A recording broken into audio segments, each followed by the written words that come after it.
Yeah, so I'm bricklayer by trade. Been in the trade for about 18 years. Started out in the commercial labour sort of side of things, and then now I've got a building company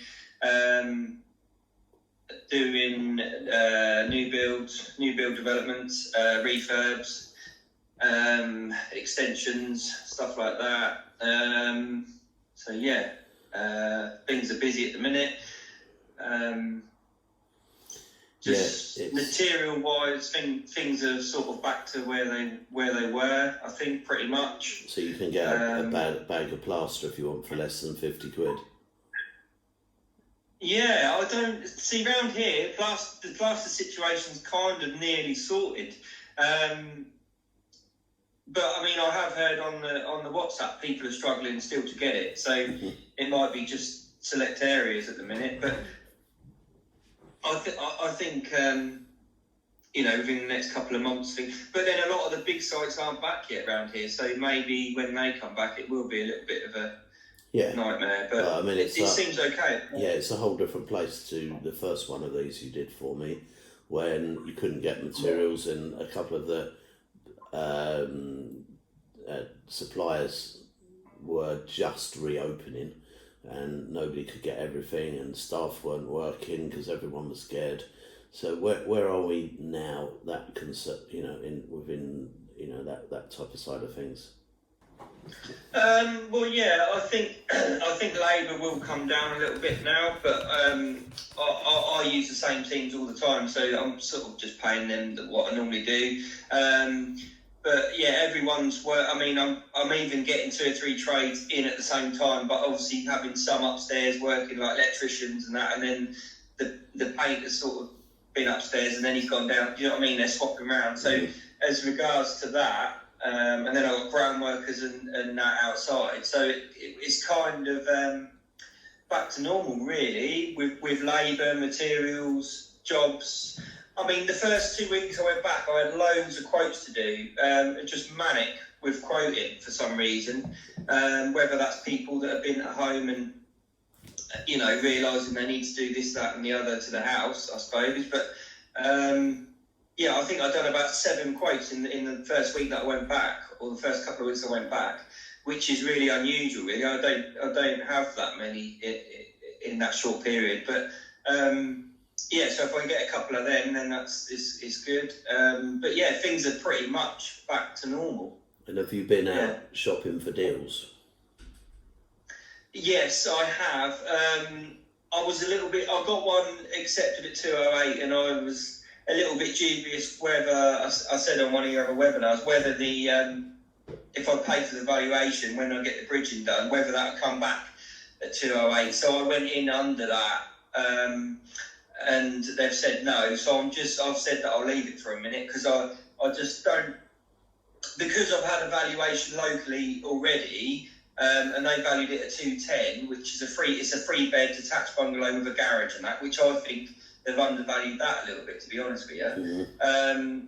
But that's fine because I'm buying it cheap anyway. But based on that principle, the 2-bed in Snetcham for 208, I think they're going to say that it's not worth that because it's not even livable. It's not even got a kitchen in it. How long ago did you have the first valuation done? How long ago? Yeah. About 2 weeks ago now.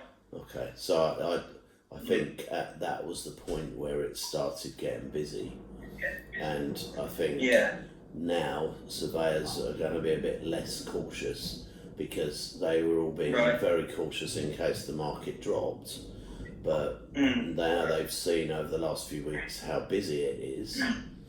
Now I don't know whether this is like we've got 3 months worth of people that would have moved over 3 months all doing it at once. Whether we've got buy-to-let investors with bounce-back loans that they want to buy, put down 2 or 3 deposits, or a combination of everything. But whatever way I look, there seems to be a huge amount of activity, and at worst, we're back to pre-COVID. Yeah. I mean, I'd agree with you. There's definitely money about. I mean, a couple of my people that have invested in me previously, I've asked them, "Oh, do you want to come? Like, I'm buying that bungalow. Do you want to back me for the refurb on it?"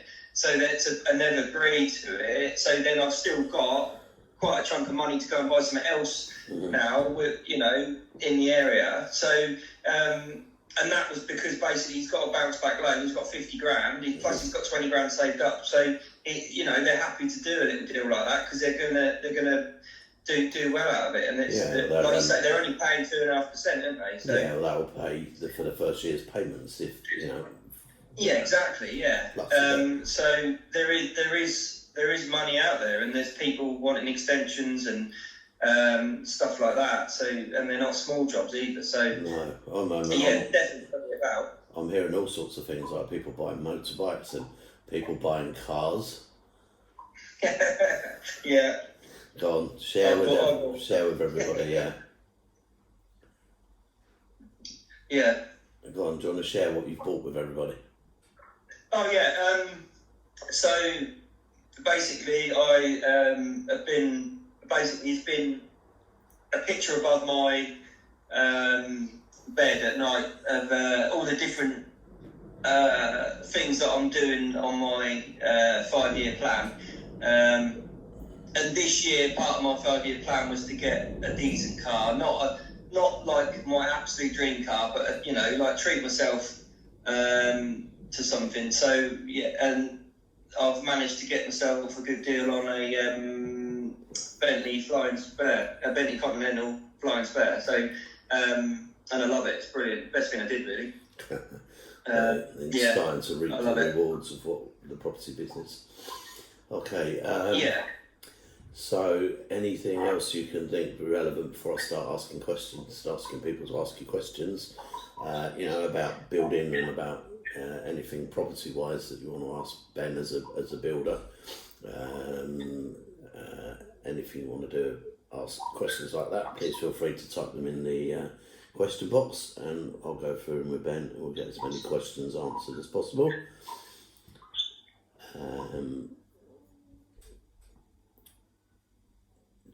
Right, so we're starting to get questions coming in. So yeah, anything that you could you know, think of that would be of help to people in the current situation?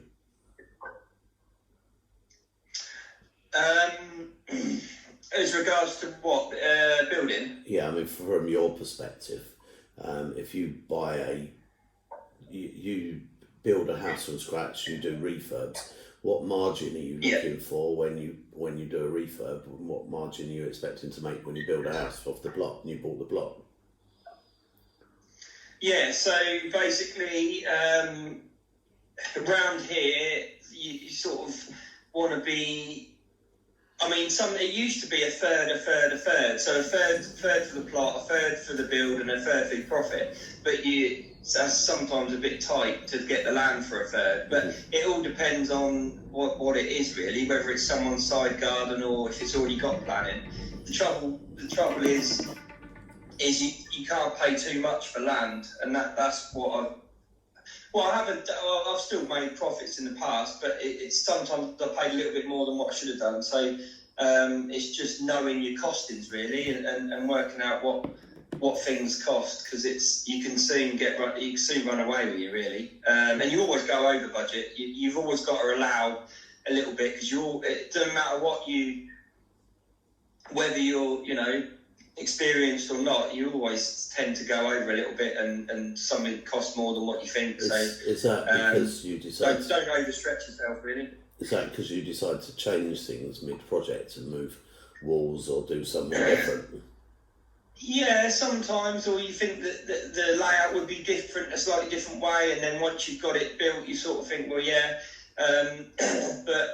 and there's sort of things you can change as you go along a little bit, but I try not to change things as I go along. I try to keep it as planned, but I mean, because where I've had backers before, they're ex-builders themselves, so they sort of come in and go, well, I'll do it like that and things like that. So you sort of, sometimes you do change things a little bit, and you don't necessarily have to sell it, if you know what I mean. So sometimes it's, have your know what you're doing, so know your layout and know your build before you build it, before you start. Do you know what I mean? Get everything how you want it, and like with your planning and everything, and then go. But it's so easy. It's so easier.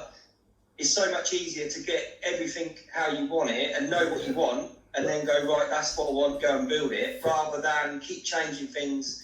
Like if you're a customer to a builder and you keep changing things, it is hard work. So try and know what you want, and then go from there, and it'll be cheap. It'll be a cheaper build, and it'll run smoother as well, because things need organising. I think the best thing to do when you've got like drawings is to actually put bits of 3x2 or whatever, whether they're 6 foot, 8 foot, 10 foot bits of wood, and actually put them down to where you're going to build the walls and divide it out and get a feel for it. And imagine you're living there, and imagine, you know, and the number of times that you are going to change it around before you actually finally do it. And the same when you're designing the kitchens.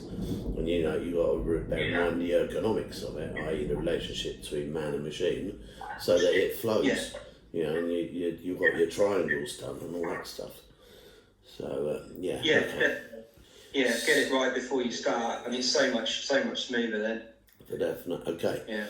OSHA says to Ben and Glenn, is there any time when it's useful to build in to contract with a builder time bonuses if work's completed within the agreed timescale, and agreed an underpayment if works are significantly over time? I'm going to let you answer that, Ben, and then I'll add to it my take.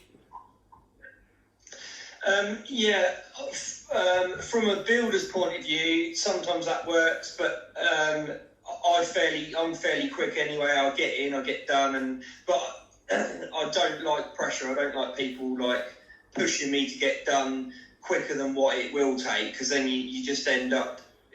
I don't like pressuring my trades either and pissing them off, because basically I know all my trades will come in, they'll do it, and it'll be done when it's done. Do you know what I mean? So sure. It all depends how you structure the job, but all right. Well, I mean, deadline on bigger builds. I'm going to just take over for a second, okay? Yeah. And OSHA, what we're going to do is role play, and I'm going to be the customer, and Ben's going to be the builder, okay? So I'm going to say to you, so Ben, how long do you think it's going to take this project to finish? You know, a safe time frame, not one that you think you're going to be absolutely on it to get it to there. What's a comfortable delivery time? About 6 months. Okay, so here's the thing. My mortgage on this property is £800 a month at the moment, okay, which is basically 200 quid a week.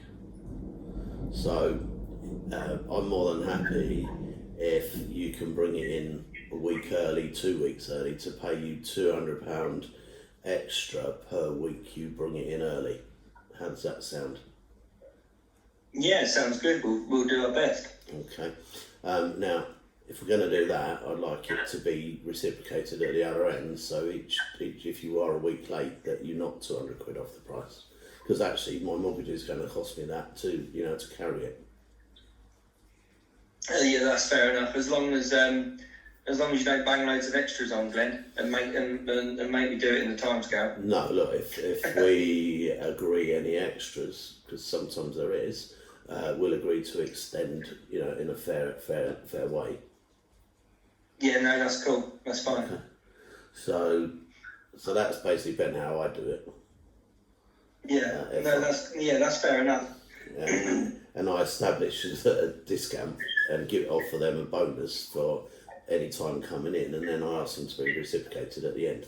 So and they tend to go along with that, rather than me just going, well, if you don't deliver, I'm going to charge you at the back end. Yeah, and you've hit the nail on the head. It's all about communication and thinking of everybody that's involved, really, and that's what you do, really, because sometimes you got to respect each other, haven't you? That's when you're working together. So yeah, that would work. Okay. Paul says, is Ben a mentee?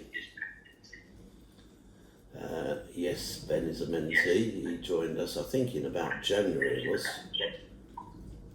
No, it was November, I think, last year. November. But I didn't do the 4-day till the end of Feb. But I did come on the January goal setting day. Yeah. Okay, I'm going to take this opportunity to ask you to give some feedback on how you're finding it. Really good. I mean, I'm not ringing you up as much as I probably should. I'm not asking for your help and advice as much as I should. But I mean, that's my downfall. But when I have needed you've been there and you've given me what I've needed. So yeah, I'm really pleased with it. And you just you're giving me that sort of confidence that I can do it. And when I come on the calls, it was an eye opener of things I can do. And there's strategies and ways of doing things to keep your money out. Do you know what I mean? Keep your money in the bank and give you options to then you can move quick on something if you get a good deal. So if you get a good deal pop up. So yeah, it's good. Which is part of making the £8,000 fee look like a very minimal amount, because if you're doing lots during the year, your £8,000 will be such big value. Yeah, 100%. Yeah, and but you've got to put in your own work. You've got your own time and your own effort. Glenn can't do everything for you. You have to.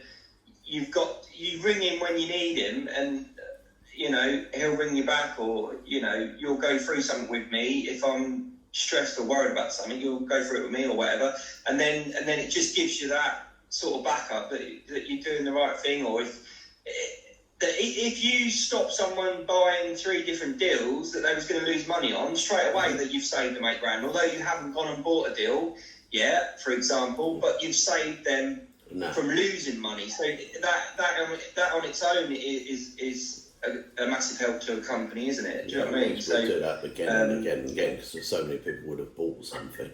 But the bit I like best is reprogramming people's heads. Yeah, and that is a massive part of.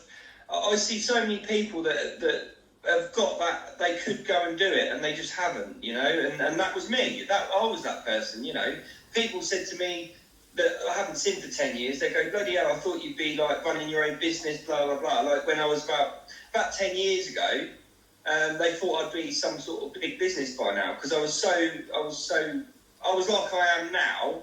When I was about 16, 17, you know what I mean? I knew I was so driven, but I just went through this period of having no self-confidence, and I went through a split and things like that, and it just knocked me really bad. So it's just, I think that's 90% of becoming successful. It's all part of your brain, and having that, yes, I can do it, and yes, I will do it, and I'm doing it, so that it is a massive help to have that drive. Yeah, and for me, that's my favourite bit, is asking people what their motivation is, helping them to push their own buttons, understanding their own psychology, and being there to support them when they're not sure, and that not sure about something causing procrastination, getting over that hurdle, because there is such thing as can't be arthritis, and I can't deal with that. I don't know how to solve that one. But as long as you're out there doing it, then we're going to help you make far more money than if you're trying to do it on your own.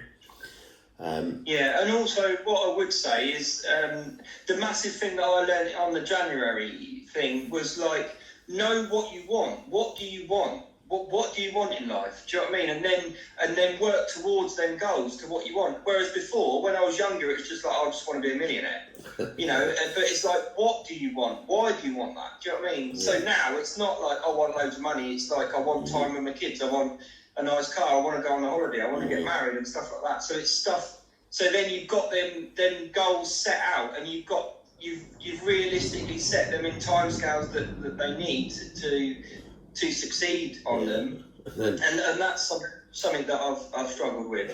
It's easy to be impatient and want everything now, whereas if you sort of take it in little chunks, it does work somehow. It just works. Yeah, just plan it out, and actually once you do get there, you kind of realise, well, actually this isn't much compared to and you just move on. So I've got clients like Ian who worth many millions, and he's earning over 50 grand a month profit. And that's a whole different level to a millionaire. A millionaire, like by default, it's more an equity millionaire and not necessarily got a huge cash flow unless you do things different. Yeah. Mike says, in order to claim 50% reduction in uninhabitable council tax, must the property have no kitchen, bathroom facilities, and must we contact the council prior to starting the project? Is that is he on about the stamp? No, I'll go through that as well. Look, you used to be able to, if a property was uninhabitable, you never used to have to pay council tax. Now, I believe there's some sort of pro rata thing, but I'm not 100% sure. But I'm pretty sure if you look on the council's website, it will tell you all about it. But the most important thing of all is if you are buying a property that's uninhabitable, you don't have to pay the extra 3% stamp. Now, I've saved quite a lot of people quite a lot of money, and or people have gone back and claimed on a property they've previously paid the extra 3%. And I know on several occasions that's more than paid people's mentoring fees. So, it's important to know that and your solicitors don't necessarily know that if it's uninhabitable, you don't have to pay that 3%. They don't all know that. Or on another note, they might not know it's uninhabitable. So you need to make sure they do know. Yeah, definitely. Okay. All right. OSHA says engineered wood flooring versus real wood flooring. Which is better or worse for rented property, leaving aside costs and focusing on longevity? I would just go with laminate flooring, to be honest. It's so good now. Do you know what I mean? It lasts. It's durable. It's waterproof. You've got different grades for kitchens, for bathrooms. I mean, I wouldn't personally put them in a bathroom, but people do. But they're easy. I think he's more talking about for lounges and hallways and that sort of thing. Yeah, again, I would say put laminate down. Not a cheap laminate, put a half decent one down. But I wouldn't go for a hardwood necessarily. For me, it all depends on the price bracket of the rental and the rental property. Yeah, I've always preferred putting vinyl in the kitchen and the bathroom. In HMOs, I actually tile them. The hallway I tile, and the kitchen I tile with the same tiles. But in a buy-to-let, I tend to put in very cheap carpet over quite expensive underlay. And if you need to replace the carpet in between rentals, it's not quite so bad. But the normal reason for replacing the carpet is pet smells. So if somebody says they've got a pet, we normally charge them the cost of the carpets on top of the deposit. There's lots because you're going to have to replace it. Yeah, and no matter how clean someone is, the carpets when they've left always smell of dog. That's why I actually prefer having the whole ground floor done in tiles or whatever. So, but there you go. Okay, OSHA said that's a great response. Lorna says, anyone in Essex got a smallish job and need a quote for? How would you recommend? I got my builders, not mybuilder.com. Have you listed builders you were pleased with? I've not done a project in Essex for quite some time. I don't know anybody on here knows anybody, can drop me an email and I'll forward it on to Lorna. Lorna, what I do know is when I was full flat out on refurbs in Milton Keynes, I wouldn't pass anyone on my builders because I needed them. But what I do know, Lorna, is fairly close to you is one of my clients. What I'll do, if you drop me an email, I'll put you in touch with him, and I'm pretty sure he'll be able to tell you who to use. So there we go.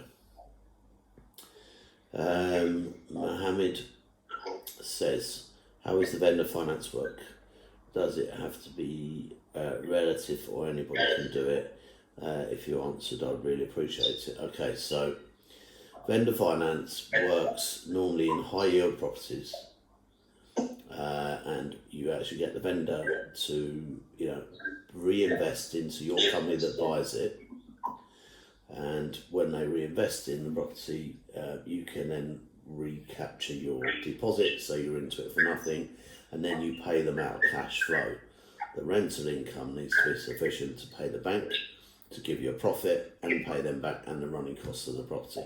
So it only tends to work in HMOs, and it only tends to work in kind of higher yield properties, higher rentals. Martin says that's me as well. Not quite sure which one. Oh, stuck. Okay. What's your sticking point, Martin? Where are you stuck? In fact, let me just jump on and speak to you if you're happy to chat. So, Martin, what's your biggest sticking point then? Alright, Glenn, how are you getting on? I'm good, thank you. Well done. Yeah, no, just been educating myself for about 14 months. I think I said to you on the phone the other week, and Yeah. I find myself going around on a bit of an hamster wheel. I'm gonna draw 200 grand out of my house eventually. Is that on track? No, he hasn't come back to me. He's a little bit. I'll be honest. He's a little bit slack. If that's the word I can use on here. Yeah, no problem. I actually sent him a deal to look at. I wanted him to run his eyes over it for me. That was 2 weeks ago, and I've not heard from him. So. Okay. Chase him up. Push him. I know at the moment it's exceptionally busy, and a lot of people haven't got their admin staff working full time or flat out because everyone's not back in the flow properly yet. But chase them, and if it's someone I know, then just CC me in, and that normally triggers them to go, all right, I better deal with this. Yeah, I just when I say stuck, it's not from lack of trying. I've just been looking at, like we discussed again the other week, about the local area. Looking at there was what I thought was a deal come up for 145 grand, a 4-bedroom detached house, and I've done the figures on it. I worked out all the expenses, and it don't cash flow very much. No, it's very. A lot of money tied up. It's very hard to find something outside of the right price bracket through agents. So, we've had the conversation. It's very easy to spend a lot of time getting ready to get ready. Yeah, I've not been using the agents. I've been doing my own digging about, and I've dropped a letter off into an empty property last week to see if there's any comeback from that. Martin, when to get the wheels at the moment, I do feel a little bit stuck. Martin, when we do letter drops, we do 200 a fortnight. Yeah, no doubt. Right, and it's just geared. Where I live, there ain't 200 houses that are empty. No, look, it ain't going to work in your area, what you're trying to do. It's simple as that. And you've also got the Welsh thing going on, haven't you? Absolutely. So we've just got to get you doing the right thing in the right area. And bear in mind it's going to take 2 or 3 months to get a deal.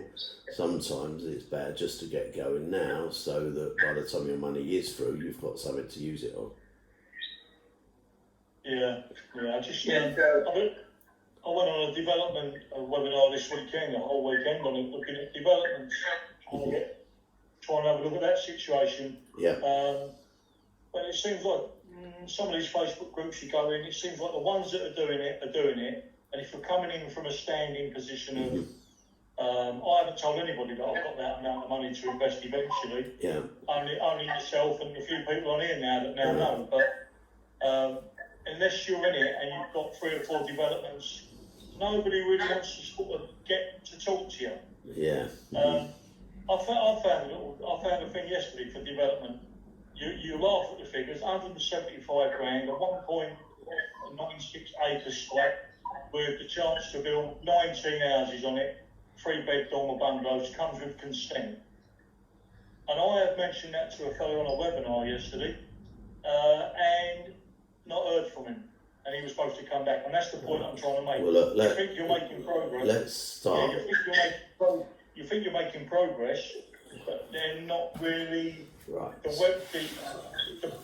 The Facebook groups don't seem to want to know if you ain't in the game. No, look, let's ignore the Facebook groups, all right?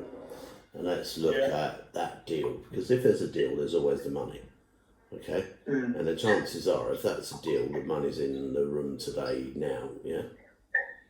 All right? So let's look obviously, at it.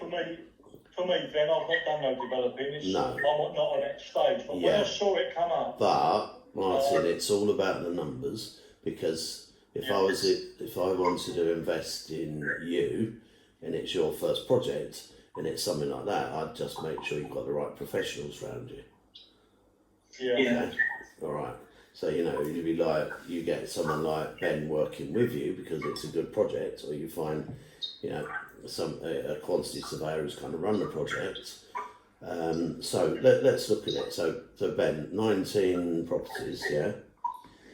Now. It's 19 three-bed dormer bungalows with planning consent. All right. Well, purchase price. I'm going to ask you the questions bit by bit. All right. Now, first of all, I don't particularly like dormer bungalows, but if all the bedrooms are upstairs, that's not the end of the world. If it's a 2 bedrooms upstairs and 1 downstairs, I don't like them because they're just 2-bed dormers, yeah? Right. Okay. Anyway, that aside, they've got a value. Now, what is the plot purchase price? It's £175,000 for the plot. Right, okay. So, hang fire. What I'm going to do is I'm going to go, and this is a cheap area, okay? Probably not any profit in it, but we don't know till we look, okay? So 175,000, okay, divided by 19 properties, mean you're paying 9 grand a plot, just slightly over.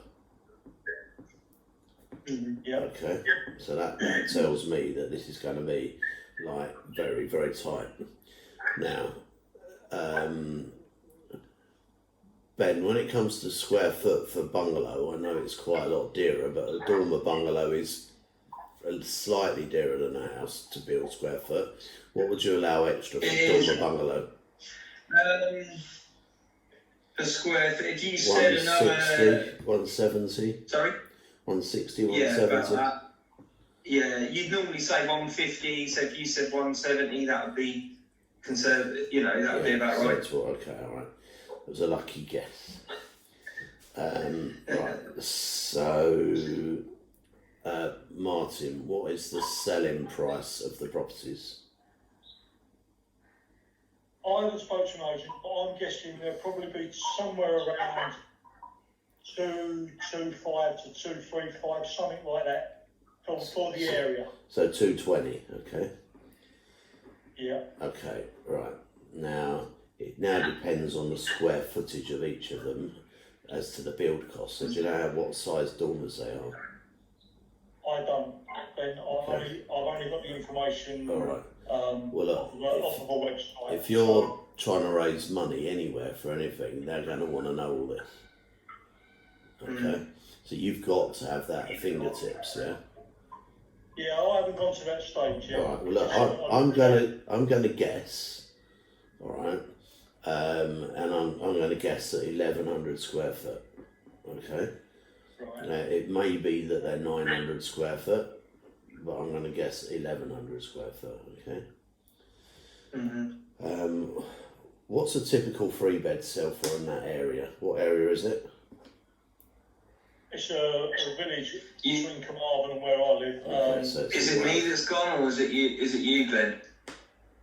I think Martin can hear me at the moment.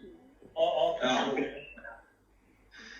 Okay, so maybe I'm dropping out for you, Mark. Ben. Right, so just going back to it, if we just said rounded it up to 1,000 square foot of property, that means each property is going to cost 170 grand to build, yeah? And they're going to sell at 220, giving you a 50 grand margin okay, but without any costs. Now, without the land, yeah, without the land. So if you add 10 grand plot cost to the 170 build cost, that comes to 180, and you're going to have something like a 40 grand funding cost included in that. So that brings it up to 220, which means that at best you're going to break even on that project. Right, in the advert, what I was looking at, it did say something about there were certain charges that weren't involved, and I can't remember exactly what they were, because I wasn't taking 100% notice of it, because I'm not a developer. No, okay, look, the biggest problem is, Martin, is that anything that's on the market has got to the market because it's shit. Yeah, okay. Yeah, that was how I was sort of thinking about it as well. Yeah, now, Ben, and that's without any roads, Glenn. I mean, if there's 19 houses on there, yeah, there might be some sort of road infrastructure to do. Yeah, and you probably got section 106 and all that. There definitely is. You got section 106. So now, Ben, you're going to get to the stage now, probably at it already. When there's a good plot come up, you get phone calls from agents. Yes, I do. Yeah, and that's before. My girlfriend is an agent, so that kind of helps a little bit. So so it doesn't go on the market if it's any good, does it? That's right. Yeah, they don't even advertise it. Yeah. No. So only the shit deals hit the market. Yeah. So therefore, the problem is at the moment, Martin, is you're focusing on trying to find deals rather than focusing on building relationships to get you better deals. Yeah. Okay. You've got two choices. Build up the relationships with the agents, which you're not going to do in Wales, because we've already had that discussion, or market direct to people and negotiate a discount, which you're not going to get in your area for the reasons we spoke about. Yeah. Okay? Yeah. And that's why I said I'm stuck. Yeah, and you are. Because what you're trying to do... You just nailed it. Yeah, and what you're trying to do in the area that you're trying to do it in ain't going to work. Yeah. Okay. So you got... I feel like, I'll be honest with you, I'm not a doom and gloom sort of person, but it has made me start to reconsider whether I'm barking up the wrong tree a little bit. I have to be totally honest. You are, because you're doing the wrong thing in the wrong area. And the minute you start doing the right thing in the right area, it still takes 2 or 3 months to get a decent deal. Yeah. Yeah. Okay. But once you've been doing that, you'll get one decent deal every 3 months, and all of a sudden you've got a funnel. Yeah, well, it's working out where that funnel's going to come from.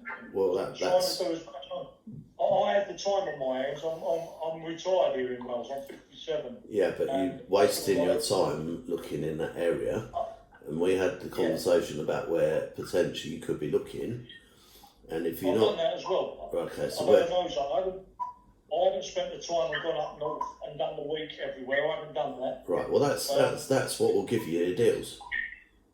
Yeah. You know, it's me telling you from a position of experience that my successful clients do this and do that. So, you know, and if you keep on doing what you've always done, you're going to keep on getting what you've always got. Yeah. Okay? So only if you start doing the things I say you're going to do, are you going to start finding deals. Why does it seem like the people you're trying to get into the groups with, why do you think they don't want to come back and have the conversations if someone's very interested in the business? Because the only people are going to invest in deals that are deals, and you're not finding deals. Okay? And most of the people that are on, you know, Facebook groups are keyboard warriors that haven't got any deals themselves, they've just got time. Right. Yeah. And, you know, if you've got time on there, you're not doing it right. You should be out hunting deals and going out for 2 or 3 days a week. You know, just spend 2 days a week in the area that, you know, areas that we said to try. Can I ask you a naive question? Yeah, of course. Deal sourcing, would you use a deal sourcer to find you a deal? No, not for a development. Deal sourcers will find you a good yield deal in a high cash flow area, and there will be no profit in buying it, doing it up and selling it, because that's what deal sourcers don't do that. They find you high yield, good rental deals that you put your money in and do traditional investing with. Yeah. Okay? They haven't got a magic. If they find something with a big discount or they can buy no money down, they'll do it themselves. Yeah, you're breaking up a little bit, Steve, but... Okay? Yeah, you've got to go and spend 2 days a week in the places that I said. Send out the emails up before you get there, we've scripted for you, and then it'll start happening. And go and build relationships. Okay, well, I appreciate your time. Thanks, Phil. No, you're welcome. That's what we're here for. Thank you. Thanks very much, Phil. Okay, so, yeah, I mean, it's like Ben, it's only when you've been in the game for a while and the agents, obviously your partner aside, will start calling you when they know that you are reliable, that you put the deals back through them when you built them. And so you will start getting the deals that don't hit the market, and if they're any good, you'll buy them and they'll never hit the market. Yeah, exactly. Yeah, definitely. So, and it does take time to find your area, find your strategy, and know what you're going to try and do as well. Yeah, and it's like but there are formulas that people can use that I've learned over the years that if you stick to what we do, you'll get deals. We sat down when you first joined us and we worked out what best things to do, and they're starting to pay off because you've got your funnels coming in. Definitely. And that's probably, I mean, I'm not doing exactly what we sat down and you said, right, what's keeping you there? Can you move? Because then basically if I could move, you would then plonk me wherever the best strategy is at the minute. But obviously I said I couldn't. So then the second best thing is what I can do around here, strategies around here. So, and obviously my knowledge in the building trade and flipping and stuff like that, it's probably going to take me longer to get where I want to get. Well, you're on a 5-year journey to Millionaire instead of a 3-year one. Yeah, that's right. Yeah, 100%. So you'll get there because you're persistently doing stuff.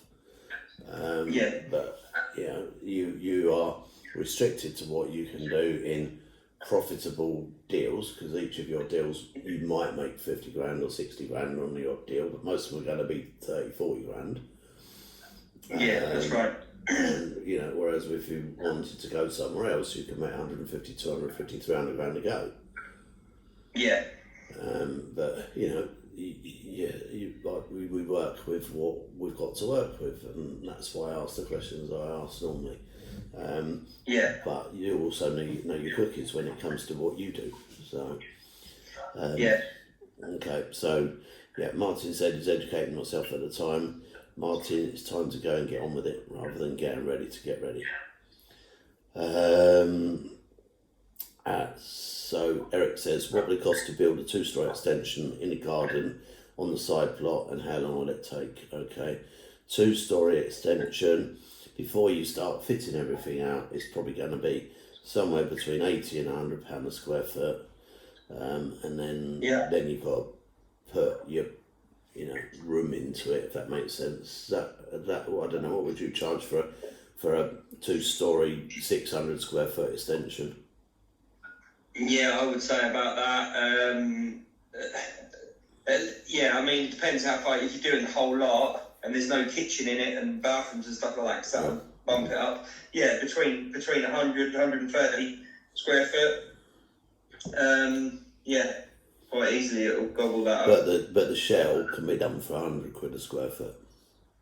Oh yeah. Sorry, just the shell. Yeah, definitely shell roofed on. Easily. Yeah. Paul says, I know people in Essex for Lorna. That's really cool, Paul. If you could drop me an email to glenn@glenarmstrong.com, I'll forward it to Lorna. Thank you.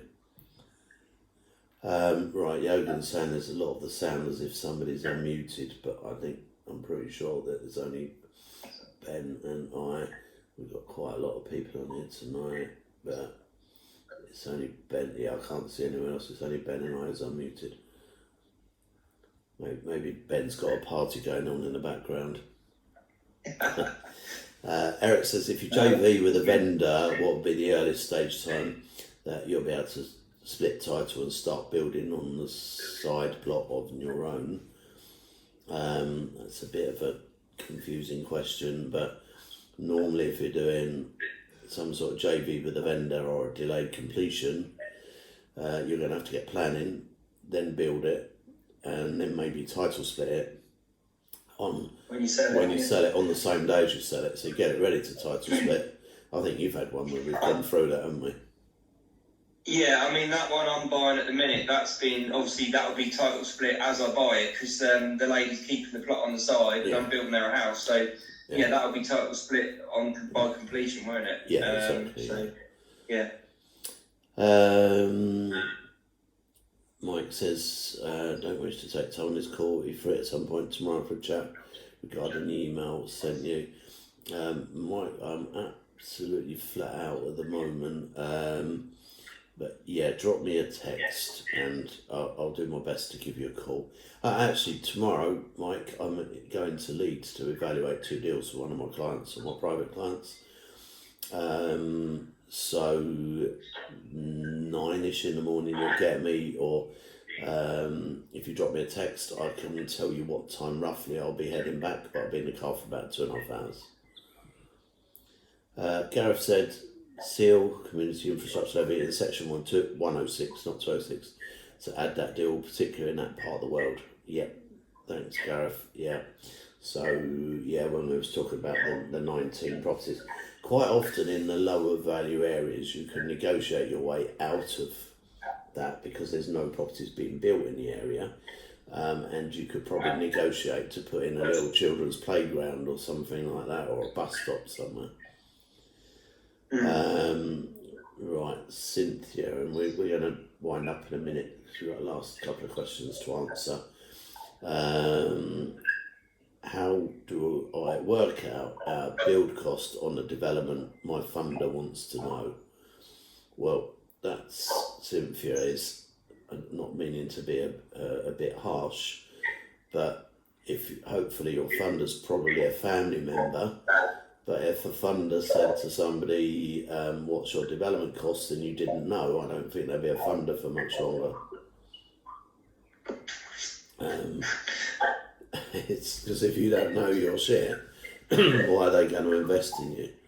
Now, the development costs vary across the country, and the materials will always be the same, but the build cost for the labour will be different because, you know, up north you can get chippies, plumbers, brickies, all that at a much cheaper rate than you can get in London. So that's the variation. But at trade up north, you're just about going to get in at £100 a square foot. But that's at cost for someone like Ben. I'd imagine, Ben, in your area, probably more like 110 cost per square foot. Yeah, probably, 110, 120, something like that, yeah. Cost, yeah. So then that's why it's 130, 140, because that's your margin. And as you hit London, you're going to be talking 200, and it also depends on the spec. If it's a little cheap, house, then the kitchens are much cheaper. You can spend £3 or £4 grand on a kitchen, whereas if you're doing a high-end £1 million flat in London, you're going to spend 30-40 grand on the bedroom, on the kitchen. So, so Enfield, 4-bedroom house, probably talking 1 and a bit million. Just £200 a square foot is about where you need to be, Cynthia. For a higher spec property, lower spec maybe 170. Okay, all right. Well, hopefully everybody's found that useful tonight. Anybody's got any specific trades they want me to interview? I am moving more and more away from the lockdown rescue theme, just to try and give you value and help you in your property journey. So you can just learn little bits of nuggets every evening when I'm talking to different trades and different people with different expertise. But thanks very much for joining us, everyone. Please, if you've got anybody that you know who's into property, and you can email them our link for our evening webinars. It'd be always good to see some new people on here. We get changes all the time. Tomorrow evening We have got, what day are we? Tomorrow I'm doing my normal Thursday Q&A, because on Thursday I've got another one of my clients who's buying HMOs, no money down, up north, recycling the cash, going again. He's a finance director by trade, so he's going to come and talk to you how he's building a no money left in portfolio. And on Friday it's our mortgage broker again. So thanks very much for joining this evening. Hope you all have a very good evening. Take care, and I'll speak to you all very soon. Cheers, Glenn. Take care. Thank you, Ben. Yeah, thank you very much for joining this evening, giving up your time.